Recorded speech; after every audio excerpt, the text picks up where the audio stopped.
할렐루야. 우리가 믿음을 갖게 된 것은 하나님께서 우리를 찾아오셨기 때문에 우리가 믿음의 사람이 되었습니다. 그렇기 때문에 믿음은 나로부터 시작되는 것이 아니라 하나님으로부터 시작되는 것입니다. 믿음은 말씀에 순종하면서 점점 커져갑니다. 때로는 기근을 만나기도 하고 갈등을 겪기도 하지만 그로 인하여 믿음은 새로운 세계를 볼 수 있도록 우리의 눈을 띄워주게 됩니다. 때로 위기에 도전하며 물질의 유혹을 극복하기도 합니다. 그리고 믿음은 유혹과 의심과 두려움을 극복하도록 만들어줍니다. 이 말씀이 오늘 우리가 살펴보고자 하는 말씀입니다. 먼저 1절을 보면 이런 말씀이 있어요. 이후에 여호와의 말씀이 환상 중에 아브라함에게 임하여 이르시되 아브라함아 두려워하지 말라. 나는 내 방패요 너의 지극히 큰 상급이니라. 왜 이 말씀을 하실까요? 믿음의 사람 아브라함도 두려움에 쌓여 있을 수가 있다는 겁니다. 어떻게 보면 그는 이전까지 믿음을 보면서 계속 승리해 왔던 사람입니다. 그러나 여러분, 믿음이 항상 승리하는 것은 아닙니다. 믿음의 사람도 때론 넘어지고 실패하고 좌절하기도 합니다. 아브라함도 믿음의 삶을 살면서 두려움에 사로잡혔던 순간이 있습니다. 두려움에 사로잡히면 일단 뭐가 흐려지냐면 판단력이 흐려집니다. 잘하던 일도 그래서 못하게 되고 절망의 늪으로 점점 빠져들게 되는 거예요. 아브라함이 순식간에 두려움에 사로잡히게 됐습니다. 왜 아브라함이 두려움에 사로잡혔을까요?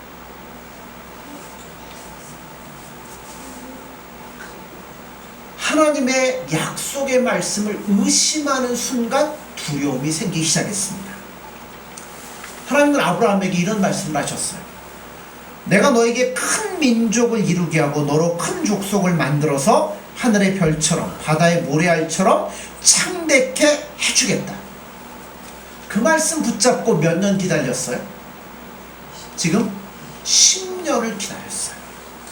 그런데 10년을 기다려도 믿음으로 살아왔는데 아무런 것도 이루어지지 않고 있습니다.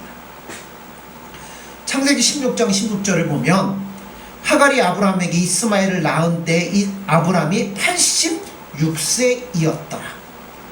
갈대우르를 떠날 때가 몇 세예요? 75세. 이스마엘을 낳은 때가 86세. 그러니까 지금 일어나는 일은 몇 세냐면 85세 때쯤 일어난 사건입니다. 오늘 창세기 15장. 그가 믿음의 생활한 지 10년째 되는 해였고 10년 동안 하나님만 믿으며 믿음 생활을 잘 해왔어요. 네 씨가 바닷가의 모래알처럼 하늘의 무별처럼 많게 해주겠다. 그 약속의 말씀을 붙잡고 10년을 믿었지만 아무런 일도 일어나지 않았습니다. 그 10년을 기다렸는데 아브라함 마음속에 뭐가 있겠어요? 이게 진짜 하나님의 말씀인지, 내가 계속 기다려야 될지, 아니면 내가 뭔가 살 길을 모색해야 될지.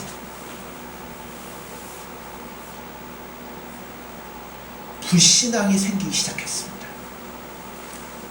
여러분, 우리에게도 그런 경험이 있죠. 불신앙에 사로잡히면요, 과거까지 잘 믿음으로 해왔던 모든 것들이 다 뭐예요? 한순간에 다 무너져 버리고 맙니다.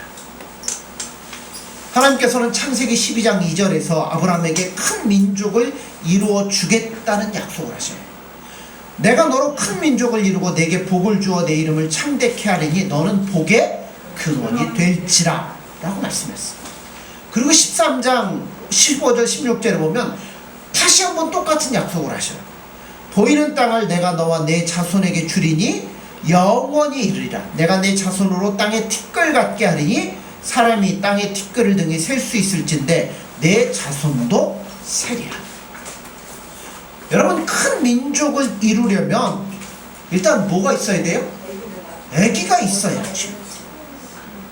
그러나 하나님의 언약을 들은 후 10년이라는 세월이 지나도록 아브라함은 아기를 갖지 못했어요. 그래서 아브라함이 뭐 하기 시작하냐면 갈등을 겪기 시작합니다. 그리고 의심하기 시작해요. 하나님에 대한 근본적인 의심으로 인해서 아브라함이 두려움을 느끼기 시작했습니다. 이런 두려움이 좀 더 심해진 이유는 뭐 때문이냐면 아브라함의 나이 때문입니다. 육체적으로 아이를 낳을 수 있을 때는 어떤 생각이 있어요? 언젠가는 낳겠지. 그죠?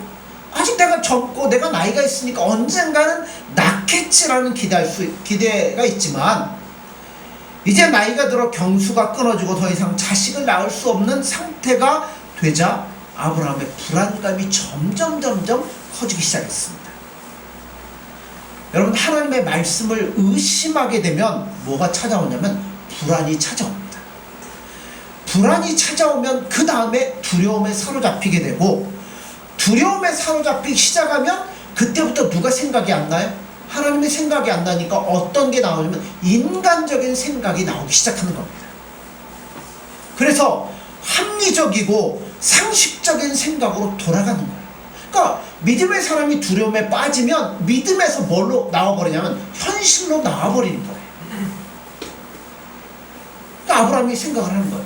야, 10년이나 기다렸는데 하나님의 약속은 이루어지지 않는 것 같고 내가 잘못 들은 건지 이게 아닌지 의심이 생기니까, 자, 큰 민족을 이루려면 뭐가 있어야 된다고요? 자녀가 있어야죠. 애는 못 나니까 뭐예요?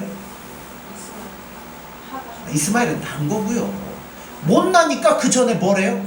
양자라도 드리려고 하는 겁니다. 양자라도 삼아서 하나님의 약속과 이 복이 이어져 가도록 하려고 인간적인 생각이 딱 들어오기 시작하는 거예요. 자, 그러나 1절을 보면 우리가 몇 가지를 배우게 됩니다.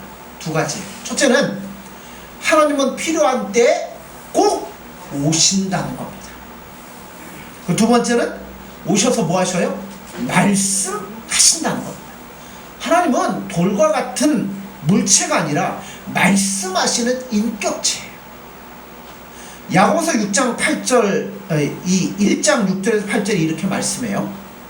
오직 믿음으로 구하고 조금도 의심하지 말라. 의심하는 자는 마치 바람에 밀려 요동하는 바다 물결 같으니 이런 사람은 무엇이든지 죽게 없기를 생각하지 말라. 두 마음을 품어 모든 일에 정함이 없는 자보다. 사랑하는 성도 여러분들, 믿음을 잃지 마십시오. 눈에 보이지 않고 귀에 들리지 않으며 손에 잡히지 않는다고 해도, 복과 약속의 말씀이 현실이 일어나지 않아도, 아브라함처럼 약속했는데 10년 동안 아무것도 이루어지지 않을지라도 여러분 의심하지 마십시오. 그리고 끝까지 믿음으로 나아가십시오.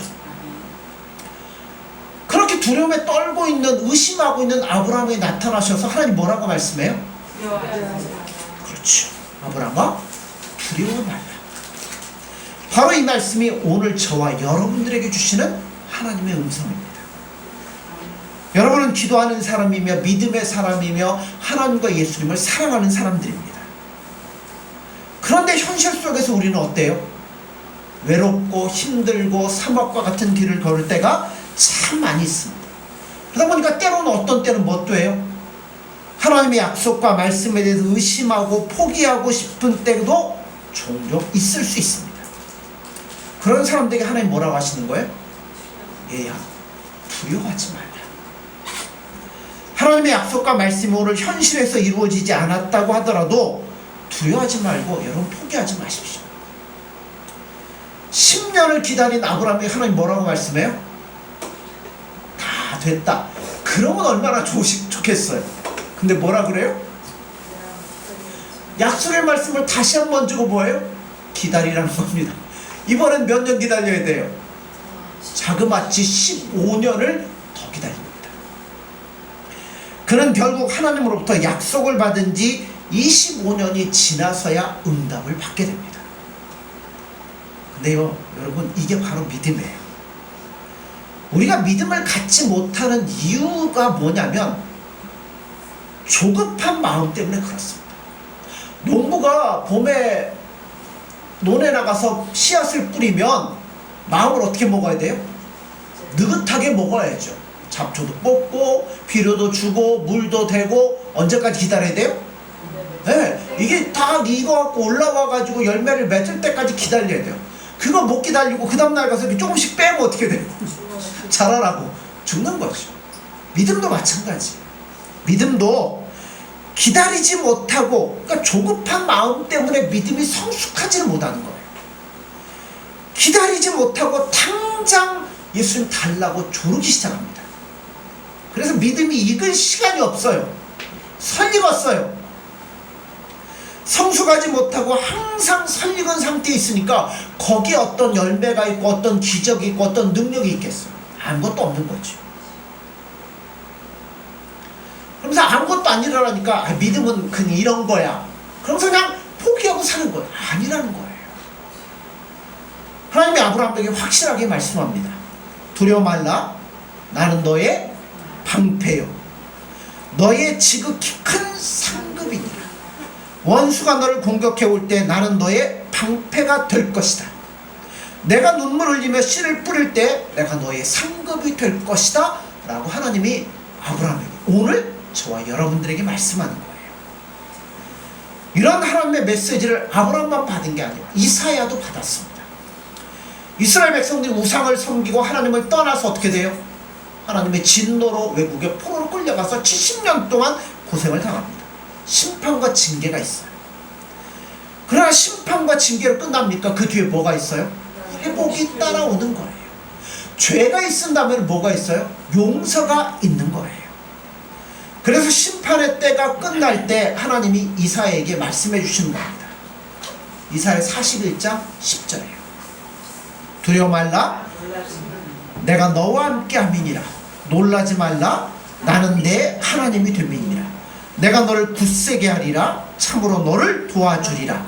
참으로 나의 의로운 오른손으로 너를 붙들리라. 이런 메시지는 뭐 이사야만 합니까? 예수님도 승천하시기 전에 제자를 불러놓고 이런 말씀을 하시죠. 너희는 근심하지 말라. 하나님을 믿으니 또 나를 믿으라. 내가 죽는 것에 대하여 두려워하지 말라. 내가 떠나는 것이 너희에게 유익일 거야. 내가 가면 보혜사 성령이 오시기 때문이다. 그가 오며 나를 영화롭게 할 것이며 너희를 진리 가운데로 인도해 주실 것이다. 그가 오며 죄와 의와 심판에 대해 말할 것이다. 너희는 세상에서 환난을 당하라. 담대하라. 내가 세상을 이기었노라. 좀 다 드시죠. 왜 하나님이 두려워 말라고 하실까요? 두 가지 이유 때문에 그렇습니다. 첫 번째는 하나님께서 우리의 방패가 되시기 때문입니다. 두 번째는 그분이 우리의 지극히 큰 상급이시기 때문입니다. 여러분, 영적인 전쟁은요, 우리가 하는 거 아니에요. 많은 사람들이 우리가 믿음을 뭐 강하게 하고 하나님을 능력받아고 영적인 싸움에서 이기겠다고 하는데요, 그거 잘못된 겁니다. 전쟁은 누구에게 속한 거예요? 하나님께 속한 것이라고 합니다. 다윗이 골리앗과 싸울 때 다윗이 나갔지만 그 뒤에서 누가 싸우시는 거예요? 하나님이 싸우시는 겁니다. 여호수아가 여리고성을 함락시킬 때 이스라엘 백성들이 돌아서 무너지는 것 같지만 누가 한 거예요? 여호와의 군대 장관이 그 일을 한 겁니다. 우리가 세상에서 환난을 겪고 원수와 싸우지만 그 싸움의 배후에는 우리의 대장 되신 예수님께서 우리를 대신하여 싸우고 있기 때문에 우리가 두려워하지 않는 거고요, 낙심하지 않는 거고요, 이길 수가 있는 겁니다. 이렇게 우리를 보호하시는 방패가 되시기 때문에 뭐 하라고요? 두려워하지 말라는 겁니다. 여러분, 돈이 없거나 건강이 나빠지거나 직장을 잃어도 여러분 두려워하지 마십시오. 절대 망하지 않을 겁니다. 우리 곁에는 예수님이 계시고 하나님이 계시기 때문이라는 겁니다. 그분이 우리의 방패가 되시고 지극히 큰 상급이 되시기 때문에 우리에게 힘을 주실 것이고 다시 일어날 수 있도록 세워주실 것이고 인도해 주실 거라는 겁니다. 이사야 40장 10절을 보면 보라, 주 여호와께서 장차 강한 자로 임하실 것이요 친히 그 팔로 다스릴 것이라. 보라, 상급이 그에게 있고 보응이 그 앞에 있으며. 로마 4장 17절에도 바울은 아브라함의 하나님이 어떤 하나님인가라는 것을 이렇게 표현했어요. 기록된 바 내가 너를 많은 민족의 조상으로 세웠다 하심과 같으니 그의 믿은 바 하나님은 죽은 자를 살리시며 없는 것을 있는 것 같이 부르시는 이시니라. 우리 하나님 예수님이 어떤 분이라고요? 이런 분이라는 겁니다. 믿음의 최대적은 여러분 불신앙과 두려움입니다. 우리가 약속의 말씀을 믿지 않고 의심하면 뭐에 사로잡혀요? 두려움에 사로잡히기 시작해요. 저는 여러분들이 예수님 안에 굳건히 서서 이 두려움이 우리 마음에 아예 들어오지 못하기를 간절히 소원합니다. 두려움에는 형벌이 있고 절망과 좌절이 있습니다. 자, 2절을 보세요. 아브라함이 가로되 주 여호와여 무엇을 내게 주시려나이까? 나는 무장하오니 나의 상속자는 이 다메섹 엘리에셀이니이다. 여기 보면 아브라함이 두려움에 빠졌던 이유가 이제 분명하게 나옵니다. 나는 무자하오니 자식이 없다는 이야기예요. 자녀가 없는 게 다 문제가 되는 건 아닙니다. 그죠? 자식은 있을 수도 있고 없을 수도 있어요. 그러나 아브라함이 바라던 자식은 보통의 자식이 아니라 하나님의 약속의 자식이었습니다. 아브라함은 이제 몸은 늙고 해산할 수 있는 가능성은 점점 희박해져 가는데 양자라도 데려와서 하나님의 축복과 이것을 이어나가겠습니다라고 말하는 거예요. 지극히 어떤 생각이에요? 인간적인 생각입니다. 인간적인 생각만큼 설득력이 없는 것도 없어요. 그런데 묘하게도 인간적인 생각은 우리 감정과 찰떡같이 맞아떨어집니다. 그래서 어떨 때는 하나님도 내 입장이 돼보시면 알 거 아닙니까? 뭐 이렇게 자기 합리화를 하고요. 변명을 자꾸만 해요. 그러니까 인간적인 생각은 자꾸 자기를 변명하게 만듭니다. 자, 3절을 보세요. 아브라함이 또 가로되 주께서 내게 씨를 안이 주셨으니 내 집에서 길리운 자가 나의 후사가 될 것이니이다. 자, 지금까지 믿음으로 잘 왔어요. 물론 중간에 넘어지는 일도 있었지만, 그런데 자식이 없다는 것 때문에 두려움에 사로잡히는 순간 아브라함은 믿음을 잃어버리고 말았습니다. 그래서 양자라도 데려와야 되겠다는 인간적인 생각을 하기 시작합니다. 그러나 여러분 보세요. 하나님의 생각은 아브라함의 생각과 전혀 달라요. 하나님 뭐라고 그래요? 양자가 아니라 네 몸에서 날 자. 그죠? 4절에 보면 여호와의 말씀이 그에게 임하여 가라사대 그 사람은 너의 후사가 아니라 내 몸에서 날 자가 내 후사가 되리라 하시고. 여기서 우리는 하나님의 약속과 말씀은 분명하다는 사실을 볼 수 있습니다.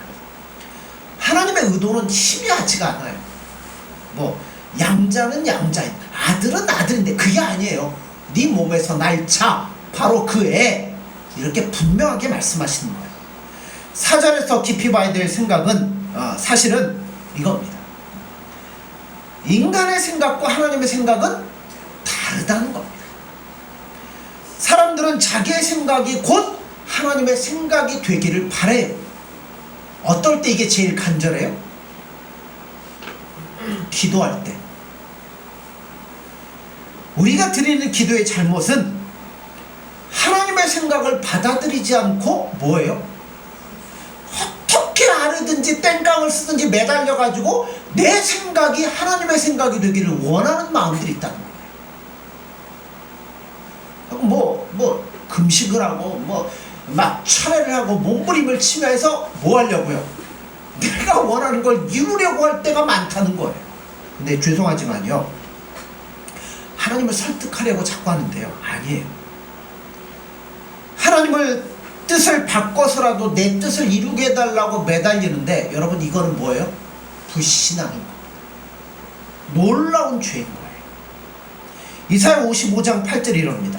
여호와의 말씀은 내 생각은 너희 생각과 다르며 내 길은 너희 길과 달라서 하늘이 땅보다 높음같이 내 길은 너희 길보다 높으며 내 생각은 너희 생각보다 높으니라. 우리 생각과 하나님의 생각이 다르다는 거예요. 우리는 자꾸만 편하고 넓고 나에게 유익이 되고 좋고 그런 것만을 찾으려고 한다는 겁니다. 그러나 하나님은 분명히 말씀하잖아요. 구원에 이르는 길은 좁고 협착하여 찾는 이가 적다고 그러잖아요.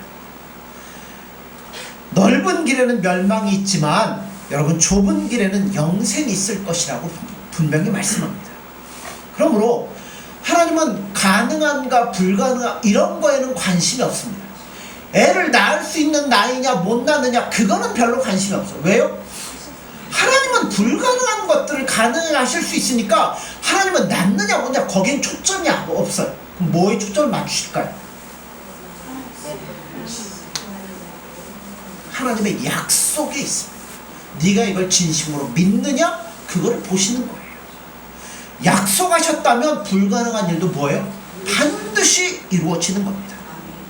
인간적인 생각해보면 100세 애 어떻게 낳아요? 못 낳죠.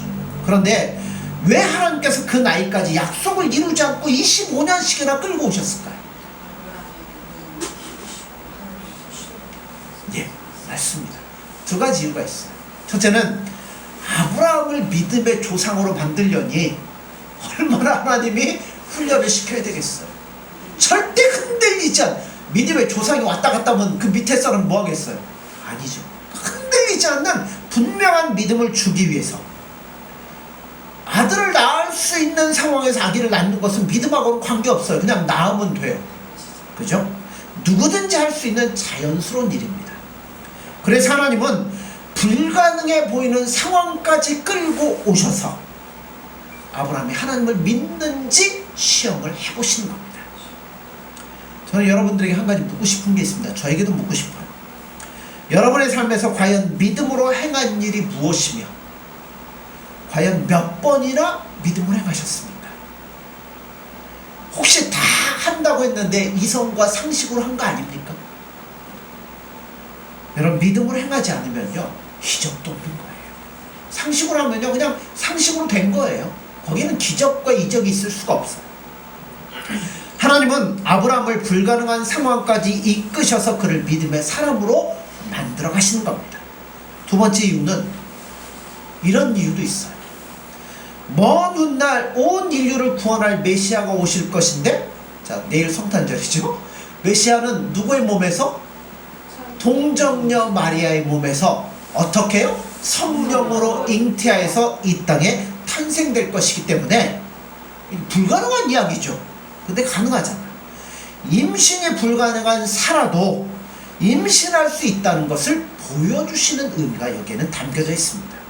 그러므로 사랑하는 성도 여러분들, 우리에게 일어난 일은, 모든 일들은 두 가지 의미를 담고 있어요. 첫째는 여러분의 믿음을 키워주기 위해서 이러한 일들이 벌어지는 거예요. 두 번째는 여러분이 알지 못하지만 지금 당하고 있는 고난과 역경은 하나님의 구속사를 이루기 위한 하나의 과정 속에 담겨져 있다는 겁니다. 믿음이라는 것은 말씀과 현실 사이를 뭐예요? 이렇게나 갭이 있고 떨어져 있는 사이를 연결하는 다리와 같은 게 믿음인 거예요. 시간이 지나면 여러분 그 약속은 반드시 이루어지는 겁니다. 우리가 외국 나가려면 어디 가서 비행기를 타죠? 어디 공항? 인천공항 갑니다. 인천공항이 있는 영종도는 어디에? 섬이죠. 그러니까 그 섬과 이 육지를 뭘로 해요? 다리로 연결하죠. 옛날 같으면 이게 엄두도 안 날 만한 어마어마하게 먼 거리잖아요. 근데 그 먼 거리를 다리를 놓으면 뭐예요? 그냥 샥 가잖아요. 여러분 현실과 이 하나님의 약속이라는 사이에는 어마어마한 갭이 있지만 믿음이라는 다리를 잘 놓으면 뭐예요? 그 목적지까지 우리는 안전하게 갈 수 있다는 겁니다. 시간이 지나면 반드시 이루어지죠. 그래서 이것을 가리켜 성경은 믿음은 바라는 것들의 실상이요 보지 못하는 것들의 증거라 라고 말씀합니다. 자 5절을 보세요. 그를 이끌고 밖으로 나가 가라사대 하늘을 우러러 뭇별을 셀 수 있나 보라. 또 그에게 이르시되 내 자손이 이와 같으리라. 자, 의심하고 두려워하는 아브라함에게 하나님이 나타나서 야 이놈아 그것도 못 믿냐 이렇게 말씀하지 않으셔요. 절대 야단 안 치십니다. 절망하는 여러분들에게도 하나님은 절대 야단 안 치십니다. 그리고 뭐 하셔요? 아브라함아 잠깐 나와볼래? 그리고 아브라함의 손을 잡고 바깥으로 나가시는 거예요. 그리고 유난히 반짝이는 하늘에 있는 별들을 보면서 뭐라고 말씀해요? 야 아브라함아 하늘을 봐라. 지금이야 뭐 공해 때문에 우리들은 잘 안 보이지만 여러분 옛날에는 어떻게 했어요? 막 별이 막 쏟아질 것처럼 얼마나 많이 보였겠어요. 손에 잡힐 때 쏟아져 내리는 저 별들이 보이냐? 그리고 바닷가의 모래알들을 셀 수 있느냐? 내가 그처럼 많은 자손을 너에게 줄 것이다 라고 하나님이 말씀을 하는 겁니다. 하늘의 그 별을 바라보는 순간 아브라함의 마음이 어떻게 했어요? 의심하고 두려워에 빠져 있었는데 그 하나님의 손을 잡고 그거를 보는 순간 그동안 의심하고 불안하고 두려워했던 모든 것들이 순식간에 다 사라져버렸습니다. 그리고 아브라함 믿음이 굳게 익어가기 시작했습니다. 하나님 내가 무엇이건데 아마 아브라함이 그렇게 얘기하죠. 나에게 이렇게 대해주십니까? 늙고 보잘것없는 한 노인네인데 이토록 친절하게 말씀하고 호의를 베푸시고 사랑과 꿈을 주시니 이게 웬 사람입니까? 하면 아브라함이 뭐 했겠어요? 막 감격하고 감동하고 막 눈물이 줄줄 흘렀겠죠. 근데요 이렇게 눈물을 흘렸다고 해서 당장 아기가 생깁니까? 아니죠.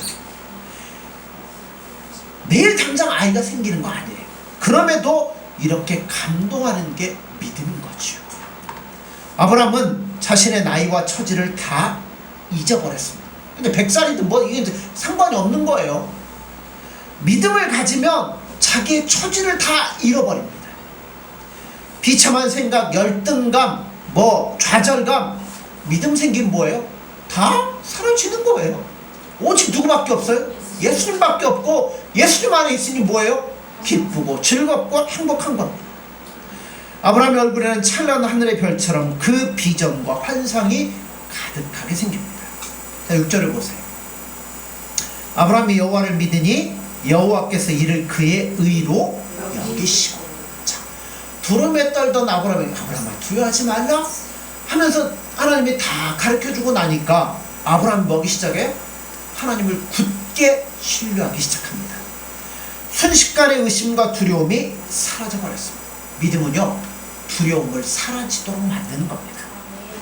하나님의 말씀의 약속을 신뢰하는 믿음은요 모든 염려와 근심과 걱정을 다 사라지도록 만드는 겁니다. 하나님께서 아브라함에게 믿음을 회복시켜 주셨습니다. 그리고 아브라함은 하나님을 믿었습니다. 그래서 하나님께서 바로 그것을 의로 여겨주신 거예요. 여기에 위대한 진리가 있습니다. 의인은 오직 믿음으로 말미암아 산다고 했어요. 바울이 예수님을 믿고 깨달은 것이 바로 이거였습니다.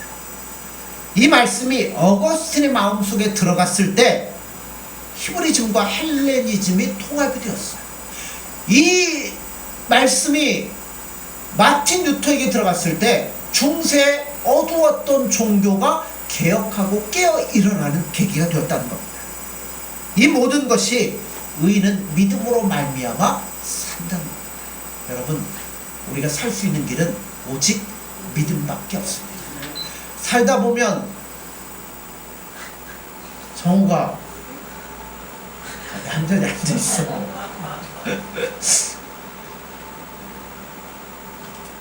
뭐 하려고 했죠? 예. 살다 보면 이런저런 일들이 많아요. 두려움도 있고 아브라함처럼 걱정도 있고 근심도 생깁니다. 그런데 비결은 뭐예요? 믿음밖에 없습니다. 오늘 이 믿음이 저와 여러분 안에 가득 차서 우리가 예수님으로 말미암아 기뻐하고 즐거워할 수 있는 저와 여러분들이 되어지기를 간절히 소원합니다. 기도하겠습니다. 또한 감사합니다. 오늘도 저희들을 사랑하여 주셔서 두려워 말라 내가 너의 큰 방패요 상급이라 말씀하시는 것처럼 때로 믿음이 연약하여지고 우리 마음이 의심과 두려움에 사로잡혀서 낙심하며 낭망할 때가 참 많이 있습니다. 그럴 때 아브라함을 통해서 말씀해 주셨던 것처럼 우리에게 두려워하지 말라라고 말씀하시는 하나님의 약속의 말씀을 굳게 잡고 오늘도 믿음으로 이 길을 묵묵히 걸어갈 수 있는 저희들의 삶이 될 수 있도록 인도하여 주옵소서. 아멘. 예수님의 이름으로 기도드립니다. 아멘. 아멘.